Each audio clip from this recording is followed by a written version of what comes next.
Hey champion guitar players, I'm Tom Hess, and today I show you how to integrate your guitar skills together so that you can take any lick you know and combine it with lots of other cool guitar techniques.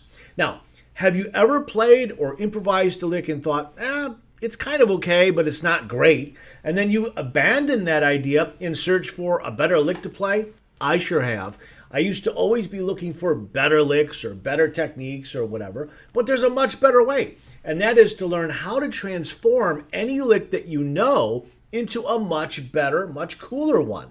And when you learn to do that, then everything you play or create can be made to sound better pretty quickly. And that makes you sound more like a pro. So grab your guitar and let's have some fun. All right, in our first set of examples here, I'm going to show you on the screen in just a moment 4 very easy, very simple phrases. Now, when you see them, you might be thinking, oh, this is way too easy, it's too slow, it's too simple, I need something more advanced, or show me something else. Stick with me here, because when I show you the first 4 phrases, and they are easy, what's important is that we're establishing a baseline so that we can then add other techniques to it. Okay, so we'll add some chords and we'll add some other lead guitar stuff a little bit later. But first, let's take a look at the phrase. Now, you'll notice that if you look at the notation, there's those little dots next to the notes, okay? And that refers to a staccato marking, okay? So it goes like this.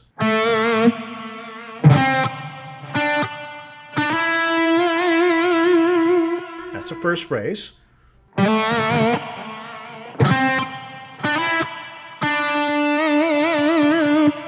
There's phrase 2. Now we're on the next line. And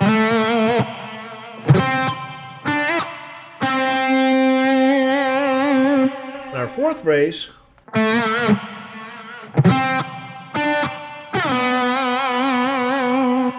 right, so there you have it. It's pretty simple. It's just the baseline for what we're going to do next. So if you look at example number 2, we're simply going to be adding chords, but not just any chords. But we're going to be adding chords to the end of each phrase, okay? So here's phrase 1.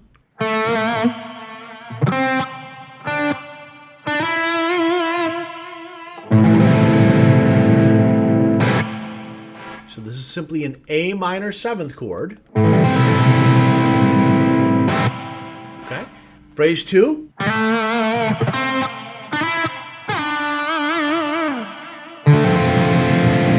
A D minor 7th chord there. Phrase 3.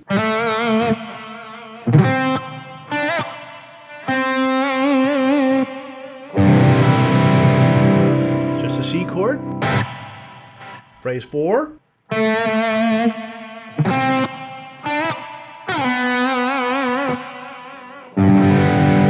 That's just a fancy G chord. All it is a G chord. Sounds pretty cool.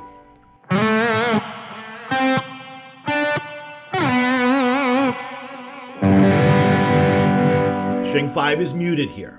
Okay, so what have we done here? We've taken our simple phrase from example number 1, and we've integrated chords. We've added chords to the end of the phrase. Not really a big deal, not really hard, but it's the start of the process of integrating different things that you know.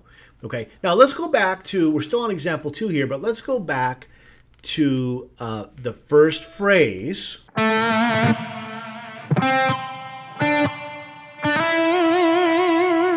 This chord, A minor 7, why is it there? Because the highest note of this chord,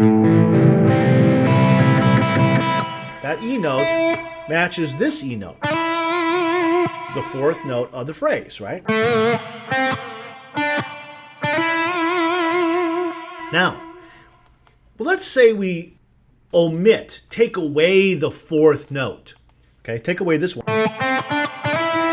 Take that note away, and instead of playing the note here, let's just put the chord that you see, the A minor 7th chord, in its place instead. So we will still resolve the phrase.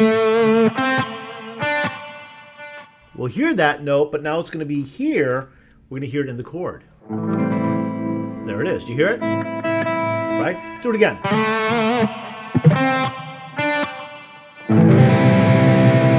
It's still there. So we've substituted the final note of the phrase for a chord that has that same note in it, and that note is the highest sounding note that we hear because I did not include that note. We're ending on the note that the phrase would have been, E. So phrase 2. Now here, D minor 7. In this case, I changed the melodic note. This D note, you hear F on top. We didn't have to do that. We could have played another chord where the D note would have been on top, and that's fine. But here, I like this sound better. Maybe you do, maybe you don't. I'm not sure, but.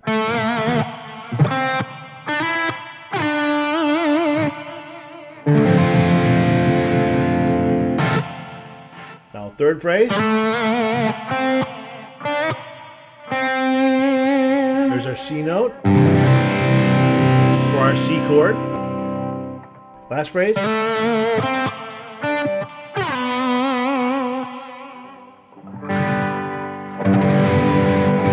So here, I'm definitely changing the last note. It's an octave higher, right? This B note is an octave higher than the end of our phrase. All right, now let's move to example 3C. So we've got our phrase again.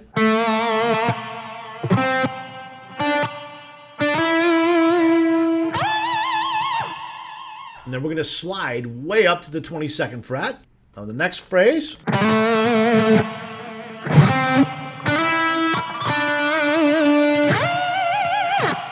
There we're sliding up to fret 18 on the second string. Phrase 3.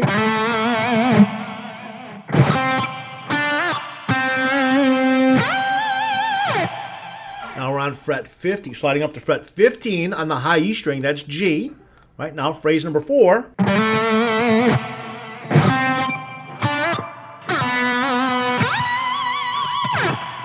So now we're sliding up to a high B, 19th fret of the high E string. Now, these slides are big slides. I mean, there's a big distance between, I'm looking at phrase 1 now, from this E note to this A note. That's a huge jump, right? You've got to go from here and get up to the 22nd fret, okay? And we want to get there quickly, and we want to get to the right note. We don't want to, slide to the wrong note or whatever. So the way to make this reliable, okay, so when you do these big slides, you nail the note, is you need to watch the fret that you're going to slide to before you move your hand. If you take your eyes and you try to follow your hand up to you're going to miss it every time, okay? You're not going to make it, okay? Or if you do make it, you just got lucky. So.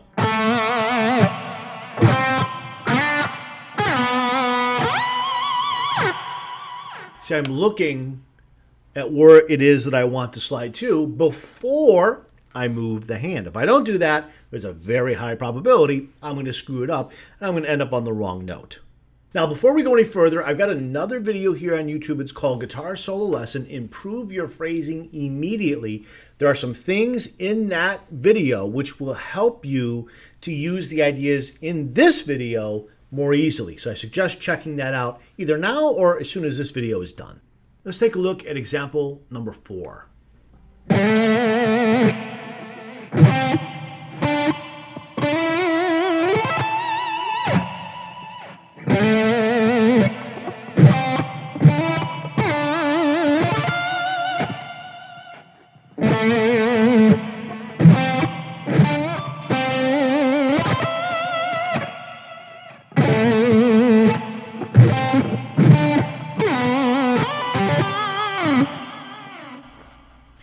So what you see there is we've got our 4 phrases, and what we're trying to do is integrate actually 3 different techniques together. So at the end of the phrase, we've got vibrato here, right? And then from this, we need to get into the arpeggio. This is an A minor arpeggio. Okay, and then once we get to the top, we're trying to integrate that arpeggio with vibrato on the highest note. Okay, now when we get to the second phrase,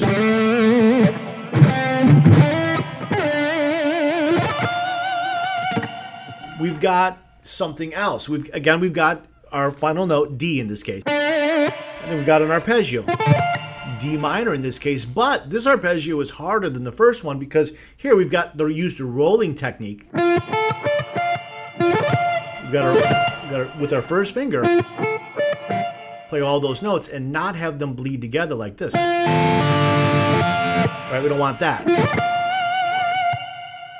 And then we've got,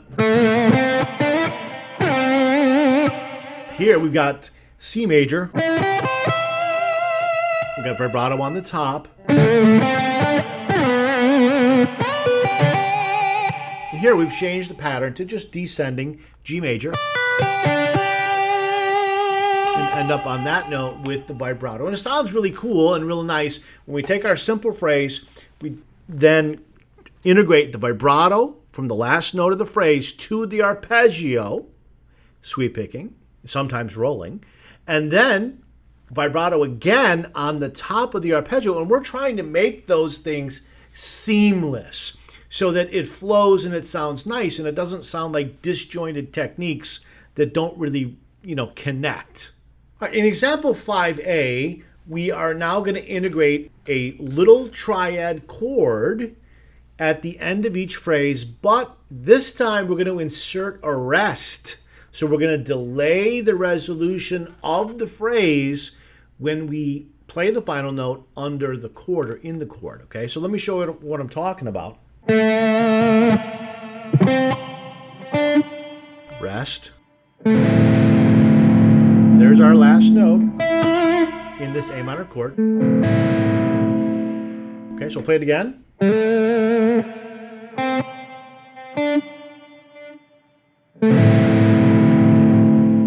Now for the next phrase, rest. And there's our chord there. Third phrase, rest. There's our chord. Fourth phrase, rest. And there it ends on this little G, what would be a bar chord, but we're not playing the top two strings. All right, so we have the highest note of each phrase in the chord.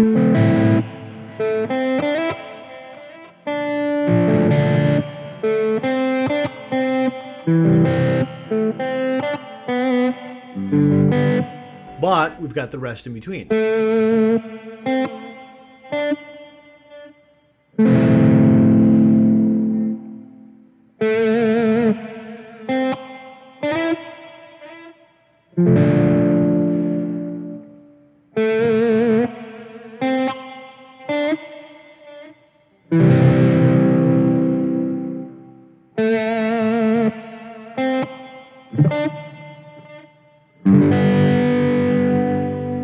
So adding those rests before the resolution gives it a different feel entirely. It makes it more laid back and also creates a little bit of more of tension before we resolve the end of each phrase. Before we get into the next examples, I want to refer you to another video on YouTube called How to Play Guitar Like a Pro, Skill Integration. It will go into more detail on integrating skills together. Let's take a look at example number 7.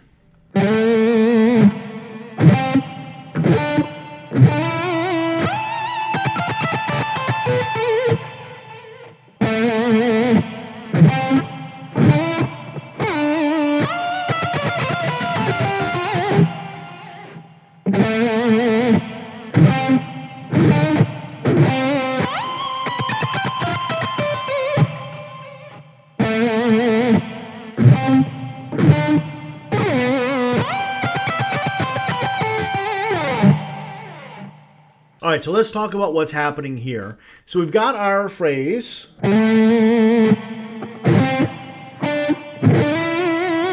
little vibrato on this final note, right? And then we need to move up or slide up to the highest note of our pedal point. And you do a little vibrato there so it sounds nice. And then you start the pedal point. Okay, just a standard pedal point lick.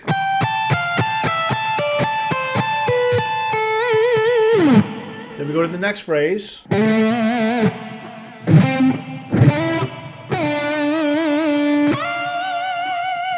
So I'm sliding up to the highest note of the next pedal point lick. So I'm on measure 4 here. Okay. Then we go to the third phrase.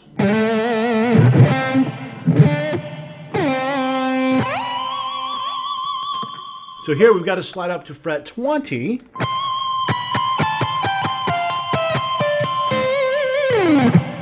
Etc. So the point is that after you play each phrase, the 4-note phrase, we want to make a nice transition from the end of that phrase to what will be the first note of the pedal point phrase. And you can do vibrato there, make it sound nice. But we want a nice smooth connection so that the two techniques are integrated together and we don't have this big gap or this big seam or this awkward transition between the two. So all we're really trying to do here is take out the seam so that it's smooth and it sounds fluent. Don't worry so much about playing this stuff fast or if it's a little sloppy right now. We don't care about that at this point. All we care about is making the transition so that this part sounds fluent. If you make mistakes here and there, don't even try to correct them for now. We'll come back to that later. Just work on the transition between the two different techniques, the two different phrases. That's the most important thing for this lesson. So how do you practice this stuff? How do you combine these guitar skills together? And, it's all about phrase integration. And as I was just saying, we want to just work on making the seam between two different parts to be unrecognizable so that everything is fluent. When you listen to your favorite guitar players, that's what they're doing. Okay, they're combining things together in a way that sounds smooth, that sounds expressive, that has feel to it. Okay, and that's what makes them sound pro. It's not that the individual phrases are great. I mean, they might be great, but it's how they combine them together is what helps them and will help you to create cooler guitar phrases and licks. Okay, so you can improve any guitar lick that way by just integrating techniques together and working on making them as smooth as you can get them. That's the goal here. Now, if you want to learn how to make any lick you know sound even better, I'll show you how in my new free ebook titled The Secret to Adding Fire and Emotion to Any Guitar Lick. It's free. Click on the link below to download your copy and make every lick you know sound even better.